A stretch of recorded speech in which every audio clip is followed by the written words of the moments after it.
Dahulu kala. Dahulu. Ya gak dulu-dulu banget sih. Di Kecamatan Scarlet Shadow, itu ada sebuah desa kecil yang lusuh, miskin, pingnya 999. Unstable network. Wes terpuruk banget lah pokoknya. Dan di desa itu hiduplah Hanzo. Nah, sejak kecil dia ini hidup sebatang kara. Wes hidup susah banget lah. Kasihan.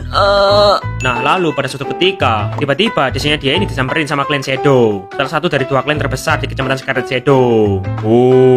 Dan klan Shadow ini mutusin bermungut dan ngadopsi anak-anak yatim piatu yang ada di sana, termasuk si Hanzo ini. Ini dek, ikut dek, nanti dapat makan gratis. Dan akhirnya mereka ini pun dibawa ke wilayah klan Shadow. Nah, di sana, berkat perawatan dari klan Shadow, hidupnya si Hanzo ini berubah jadi lebih baik itulah. Bisa makan enak, free wifi, wes jadi tercukupi lah kebutuhan hidupnya. Anjay. Dan karena hal itu, si Hanzo ini merasa berutang budi banget lah. Dan sejak saat itu, sebagai rasa terima kasihnya, dia ini bersumpah kalau dia ini bakal ngabdiin hidup jiwa dan raganya buat masa depan klan Shadow. Menegakkan keadilan adalah jalan ninjaku. Anjay. Aku akan berjuang untuk klan Shadow. Ubur-ubur ikan lele, mantap le. Dan sejak saat itu, di bawah naungan klan Shadow, si Hanzo ini latihan brutal terus-terusan. Pagi, siang, malam, senja. Biar dia ini bisa jadi lebih kuat. Dan karena usahanya itu, akhirnya si Hanzo ini pun tumbuh gede. Jadi salah satu ninja Shadow yang GG OP, top global langganan band di seluruh klan Shadow. Anjay. Si Hanzo ini juga rajin banget lah buat ngejalanin berbagai misi dari klan Shadow. Mulai dari misi Keroco, sampai misi Tir SSR pun dia jabanin semuanya lah. Bahkan saking rajinnya, meski si Hanzo ini pulang dari misi dalam keadaan bonyok, dia ini lebih ngutamain buat ngasih laporan dulu daripada dia ini ngobatin lukanya. Don Gabang, Don. Kerja bagus. Wes bener-bener mengabdi banget lah. Anjay. Nah, karena dedikasinya itu, si Hanzo ini dirumorin kalau dia ini bakal jadi salah satu calon penerus pemimpin klan Shadow yang baru. Calon Hokage lah. Nah, sebenarnya itu masih ada satu lagi calon Hokage lain selain si Hanzo, yaitu si Kuren. Nah, si Kuren ini juga salah satu top global ninja di klan Shadow. Dan fun fact, dia ini abangnya si Hayabusa. Ya kayaknya sih. Ya meski mereka ini beda koalisi ya, tapi mereka ini tetap saling menghormati satu sama lain. Di sisi lain juga, si Hanzo ini kan emang gak ngincer jabatan. Dia jadi gak jadi Hokage mah bodo amat. Kalaupun emang semisal ntar si Kuren yang kepilih, ya si Hanzo ini bakal respect lah dan tetap berjuang buat ngebantuin si Kuren ini. Ya soalnya kan emang tujuannya si Hanzo ini kan, dia ini kan pengen balas budi dengan mengangkat nama klan Shadow. Anjay. Respect banget wo. Nah lalu pada suatu ketika, pas si Hanzo ini lagi ngejalanin hidup kayak biasanya, si Hanzo ini kayak kalau teman-teman yatim piatu yang juga diadopsi sama klan Shadow ini pada ngilang satu persatu tanpa kabar. Dicariin gak ada, WA-nya centang satu, wis ngilang lah. Nah si Hanzo ini ngerasa kayak ada something wrong gitulah, kayak ada yang aneh gitulah. Akhirnya si Hanzo ini pun mutusin buat nyari tahu apa yang terjadi. Nah anehnya, pas dia nyoba buat nyari tahu, si Hanzo ini kayak dihalang-halangin gitulah sama para tetua klan Shadow. Bahkan sampai cekcok lah. Si Hanzo ini diancam kalau semisal si Hanzo ini maksa buat nyari tahu, para tetua klan Shadow ini gak segan-segan buat langsung ngejabut jabatan dan kehormatannya si Hanzo di klan Shadow. Jadi dedikasinya dia selama ini kayak sia-sia gitulah. Nah hal itu ngebikin si Hanzo ini ya makin curiga lah, dan ngeh kalau benar-benar ada sesuatu yang disembunyiin sama para tetua klan Shadow.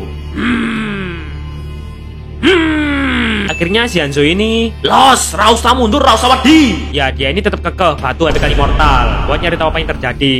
Si Hanzo ini gak peduli mau jabatannya dia hilang, kehormatannya dia hilang, dia ini bodo amat. Dia ini bersumpah kalau dia ini bakal nyari tahu dan ngebongkar insiden aneh ini.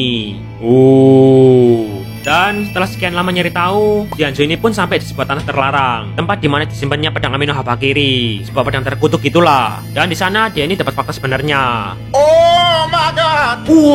Nah, jadi alasan kemana hilangnya teman-teman ninjanya, ternyata selama ini mereka ini diam-diam dikirim sama tetua klan Shadow ke sana, dan mereka ini dimakan sama Amino Habakiri. Nah, pas si Hanzo ini masih berusaha buat memahami apa yang terjadi, tiba-tiba datanglah Kuren. Kuren, lu ngapain di sini? Dan si Kuren ini pun jelasin semuanya. Nah, jadi ternyata selama ini tetua klan Scarlet sama tetua klan Shadow ini diam-diam itu saling rebutan buat ngumpulin 7 pusaka suci di Kecamatan Scarlet Shadow. Nah, salah satunya itu pedang Amino Habakiri. Pedang ini disimpan sama klan Shadow di suatu tempat terlarang. Dan selama ini tetua klan Shadow ini diam-diam ngirim pasukan ninja buat ditumbalin jadi makanannya pedang Amino Habakiri. Ya tujuannya ya biar pedang itu bisa jadi lebih kuat. Ya jadi sebenarnya para pasukan ninja ini kayak ditipu gitulah. Pasukan ninja ini dibilanginnya itu disuruh buat ngambil pedang Amino Habakiri. Yang padahal pas mereka ini sampai di sana, mereka ini bakal langsung dimakan sama pedang Amino Habakiri. Ya jadi tumbal proyeknya gitulah gampangannya. Nah, si Kuren ini juga ngomong kalau ritual penumbalan ini gak bisa dihentiin gitu aja. Soalnya ya katanya klan Shadow ini emang butuh banget lah kekuatan dari pedang itu buat diam-diam melawan klan Scarlet. Terus si Kuren ini ngomong, Hanzo, jika aku bisa menjadi Hokage selanjutnya, aku janji kalau aku bakal ngehentiin ritual penumbalan ini. Kita tidak bisa apa-apa sekarang, Hanzo. Tolong mengertilah, karena ini juga untuk masa depan klan kita. Masa depan klan matamu. Gimana dengan mereka yang jadi tumbal, ha? Gimana masa depan mereka? Kau pikir tak sikit lah. Dan si Kuren ini terdiam mendengar pertanyaannya si Hanzo. Baby, you got something in your nose. Mana spray gratis yang kau janjikan itu, ha? Nah, ngeliat si Kuren ini cuma diem, mewing.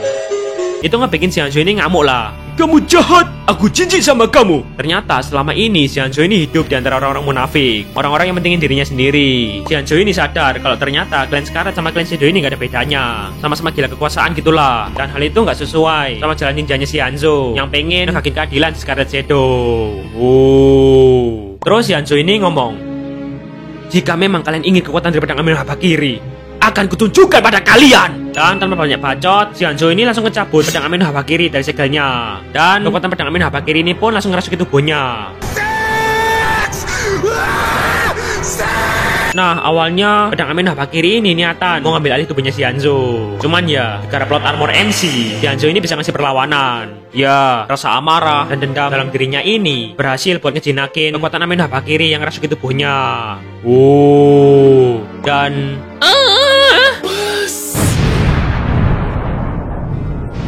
Dan si Hanzo ini pun berhasil buat ngendaliin dan bersatu sama pedang Amino Habakiri. Anjay. Nah, cuman ya, gara-gara tubuhnya dia ini udah collab sama pedang Amino Habakiri, si Hanzo ini jadi bisa ngerasain rasa lapar yang dirasain sama pedang itu. Makan, makan. Agus lapar, Bu. Dan ya, mau nggak mau, si Hanzo ini langsung nyabet dan ngemakan si Kuren pakai pedang Amino Habakiri. Makan, Bang! Dan setelah itu, sambil ngebawa pedang Amino Habakiri, si Hanzo ini langsung kabur dari sana. Ya, si Hanzo ini tahu kalau dia ini nggak bakal diterima lagi di klan Scarlet maupun klan Shadow. Tapi ya, dia ini bodo amat. Sekarang, tujuan barunya si Hanzo ini, dia ini bersumpah kalau dia ini bakal ngebersihin kecamatan Scarlet Shadow dari segala kebusukan yang ada. Tamat.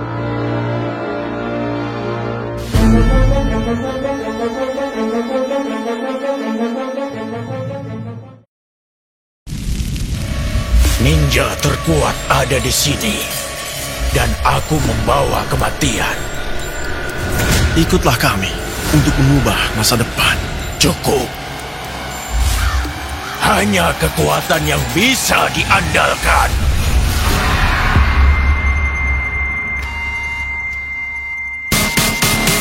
Scarlet Shadow. Dunia ini harus musnah.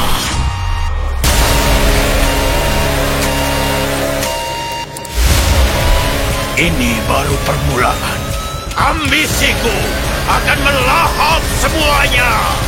Baik surga atau neraka, akan kulahap semuanya.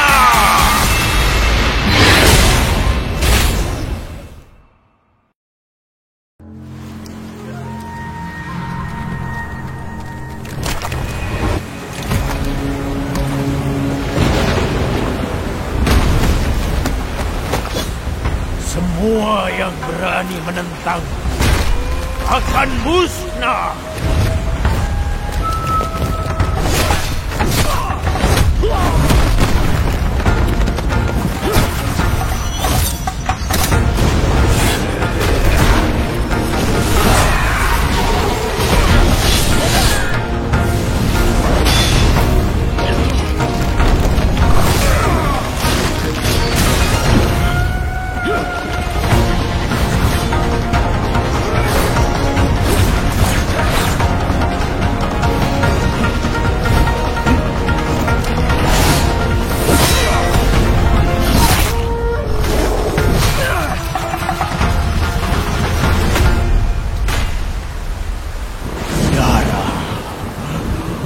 Aku haus darah.